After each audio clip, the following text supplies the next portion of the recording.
على عباده الذين اصطفى أما بعد فأعوذ بالله من الشيطان الرجيم بسم الله الرحمن الرحيم وإذا قرئ القرآن فاستمعوا له وأنصتوا لعلكم ترحمون قال الله سبحانه تبارك وتعالى يا أيها الناس قد جاءتكم موعظة من ربكم وشفاء لما في الصدور وهدى ورحمة للمؤمنين وقال النبي الكريم صلى الله عليه وسلم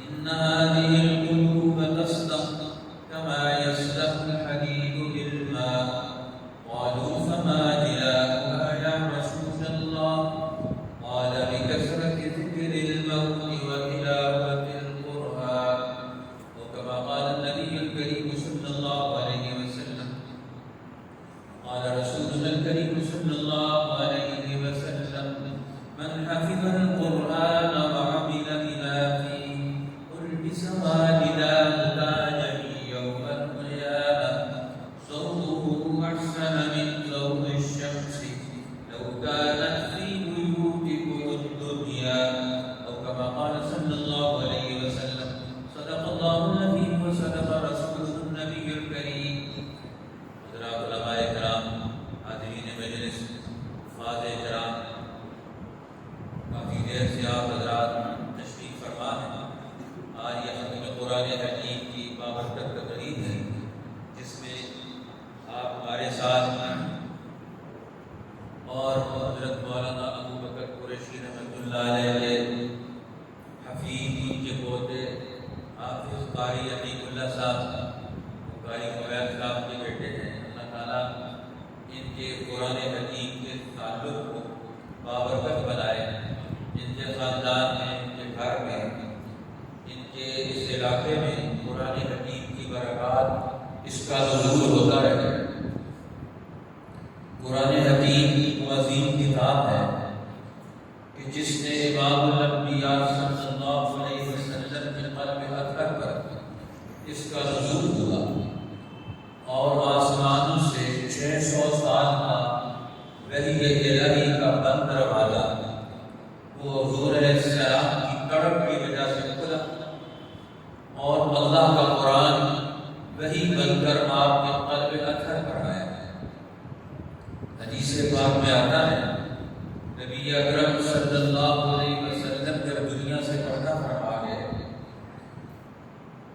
تو اللہ کے پیغمبر جو کام کرتے تھے صحابہ کرام نے حضرت ابو بکر حضرت عمر وہی کام کرنے کی کوشش فرماتے تھے تو آپ صلی اللہ علیہ وسلم جن لوگوں سے ملاقات کرنے کے لیے جاتے وہ بھی جاتے تو ام ایمن جو حضرت آمنہ کی ماں بھی تھی انہوں نے آزاد کر دیا تھا حضور علیہ السلام کو دودھ بھی پلایا تھا ان کے گھر پر اللہ کے پیغمبر تشریف لے جا رہے تھے تو حضرت ابو بکر صدیق اور حضرت عمر شیخین دونوں وہاں گئے ملنے کے لیے حضور علیہ السلام تھوڑی دن پہلے پردہ فرما گئے تھے دنیا سے تو ام ایمن کی آنکھوں سے آنسو جاری انہوں نے کہا کہ اللہ کے پیغمبر اللہ کے پاس گئے ہیں اور اللہ کے پاس ان کے لیے بہت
کی آنکھوں سے آنسو جائے۔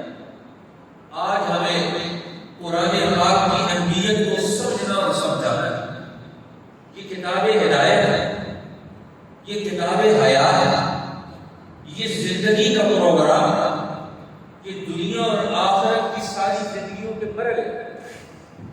ایک انسان پیدائش سے پہلے کے بارے میں اس کے کیا ہے قرآن کو بھی سمجھاتا ہے۔ دنیا میں ماں کے پیٹ میں اس کے جو دور گزارا ہے وہ بھی ہمیں بتاتا ہے۔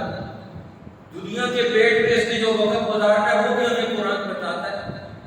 قبر کے اندر جو اس نے وقت گزارنا ہے قرآن اس کی قبر کی زندگی کو بھی بیان کرتا ہے۔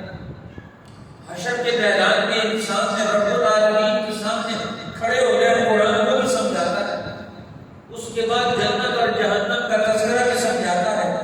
یہ انسانی زندگی کے مراحل ہیں، زندگی کن کن مراحل سے ہو کر گزرے گی۔ قرآن اول سے لے کر آخر تک ہاتھ پکڑ کے زندگی کے ہر مرحلے پر ہمیں کھڑا کر کے بتاتا ہے یہ مرحلہ تمہارے پاس آ رہا ہے، اب اس مرحلے سے تمہیں گزرنا ہوگا، اب اس دور سے تمہیں گزرنا ہوگا۔ ہر دور کا پروگرام کیا ہے، ہر دور کا حکم کیا ہے، ہر دور کا قانون کیا ہے، قرآن ہمیں یہ بھی سمجھاتا ہے۔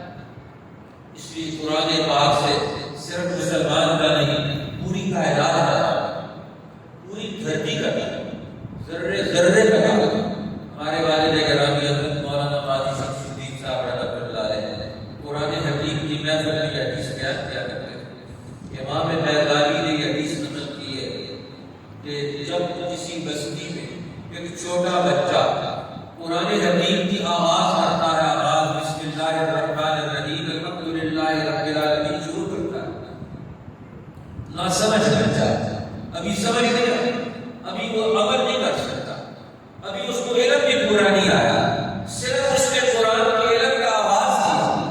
اس کی آواز کی برکات یہ اور میں رسول اللہ نے 40 سال کے لیے اس بستی سے عذاب کر دیا،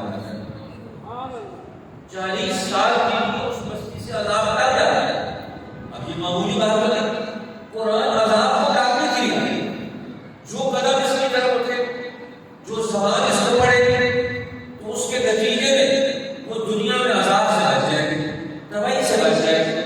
جو جتنا پڑھ چکا ہے اس سے آگے بڑھے، اس کا اگلا سبق ہے۔ اس نے قرآن نہیں پڑھا وہ آگے بڑھے، اس کا ترجمہ پڑھے، اس کا معنی مطلب سیکھے، اس کے احکامات سیکھے، اس کا عملی نظام پیدا کرنے کی کوشش کرے تاکہ دنیا میں قرآن حکیم کا پورا جوہر اور بہار آ جائے، فصل بہار پیدا ہو جائے۔ اس لیے نبی اکرم سرور دو جہاں رحمت للعالمین صلی اللہ علیہ وسلم نے بشارت ہے۔ حضرت ابو ہریرہ فرماتے ہیں کہ رسول اللہ صلی اللہ علیہ وسلم کا جو فیضان تھا براہ راست وہ آپ کی زندگی میں بھی رہا، حضرت ابو بکر صدیق کی زندگی میں بھی رہا، حضرت عمر کی زندگی میں بھی رہا، حضرت عثمان رضی اللہ تعالیٰ عنہ کے زمانے خلافت تک براہ راست اس سلسلہ فیضان نبوت میں چلتا رہا۔ حضرت عثمان کے بعد سے نیا دور شروع ہوتا ہے۔ اب حضرت عثمان کا دور کون سا ہے؟ رسول اللہ نے بشارت دی تھی کہ میری نبوت کا مشن اور مقصد مکمل ہوگا اور دنیا میں بھیک مانگنے والا عالم انسانیت میں، دنیا میں اس علاقے میں ایک آدمی بھی ایسا نہیں ہوگا کہ جو اپنی زندگی کی ضرورت کی بھیک مانگے۔ لوگ زکوٰۃ لے کر نکلیں گے اور زکوٰۃ دینے والے ہاتھ تو ہوں گے، لینے والا کوئی نہیں ہوگا۔ حضرت ابو ہریرہ فرماتے ہیں حضرت عثمان کے زمانے میں ہم نے دیکھا دور خلافت میں کہ لوگ زکوٰۃ لے کر نکلتے ہیں، کوئی زکوٰۃ لینے والا مل جائے،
83 کلو چاندی ہر گھر میں پہنچی. مدینہ کیا کر رہے ہیں وہ اتنے خوشحال ہو جائے.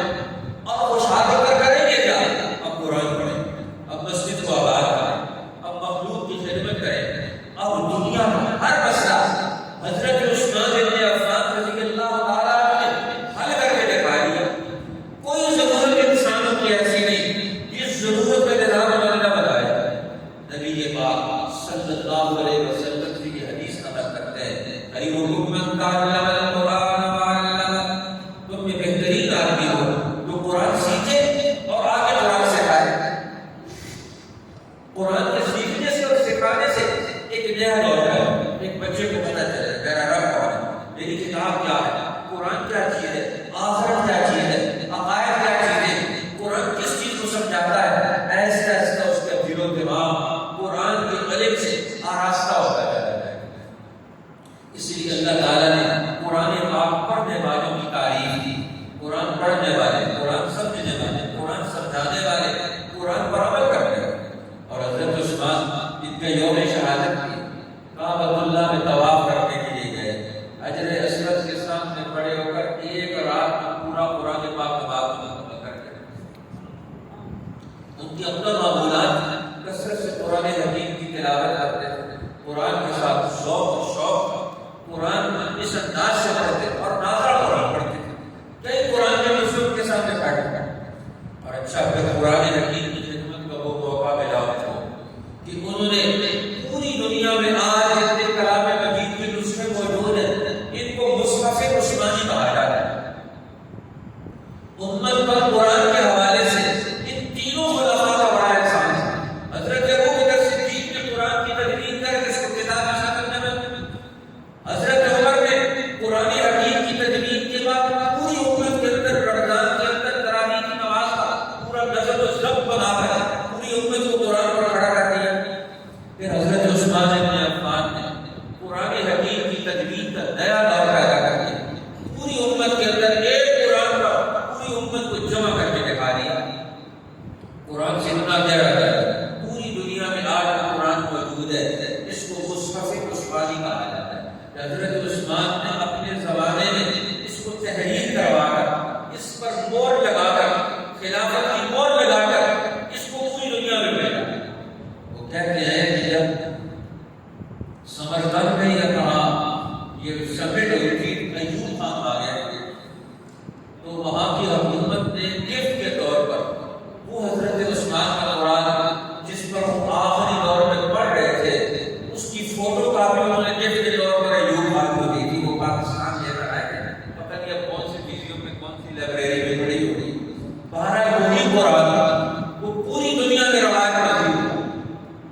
اب مصحف عثمانی یہ پوری دنیا کے مسلمانوں کا مشترک قرآن نسخہ ہے جس کی بنیاد حضرت عثمان نے رکھ کر تعلیمی دور قرآن حکیم کا ہر اعتبار سے مکمل کر کے پوری امت کو اس پر جمع کر دیا. آج امت حضرت عثمان کے لیے احسان کی طرح سے انہوں نے قرآن حکیم کو مدون کر کے اس کے علماء اور راہ پیدا کر کے اس کا پورا نظم مملکت پیدا کر کے قرآن حکیم کو ہر بچے کو پڑھایا جائے. انہوں نے لوگ مقرر کر کے جو پوری بستیوں میں گھومتے پھرتے تھے, جو قرآن پڑھا ہوا نہیں ہے اس کو قرآن پڑھائے. اس لیے حدیث پاک میں آتا ہے جس بچے نے قرآن پڑھ لیا, من حفظ القرآن وعمل بما فیہ, اس نے قرآن یاد کیا اور اس پر عمل کر لیا, والبسوان لا یوم القیامہ, قیامت کے دن اس کی ماں باپ کو تاج کرنا ہے.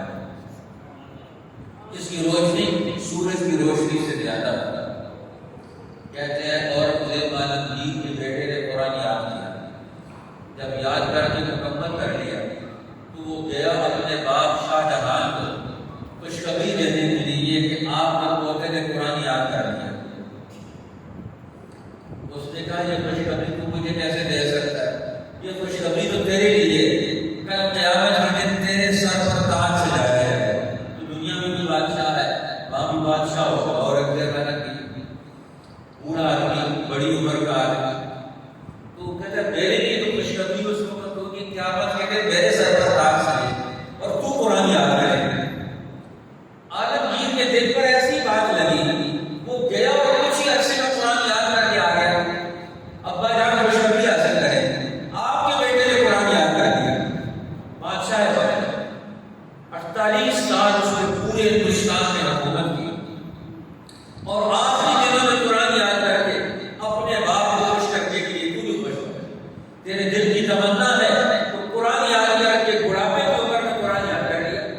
اور یاد کر کے بتا دیا، اس لیے قرآن معمولی کتاب ہے۔ امام اعظم امام ابو حنیفہ رحمۃ اللہ علیہ کے مجلس علم کے مجلس فقہ داخلے کی شرط کی دعوت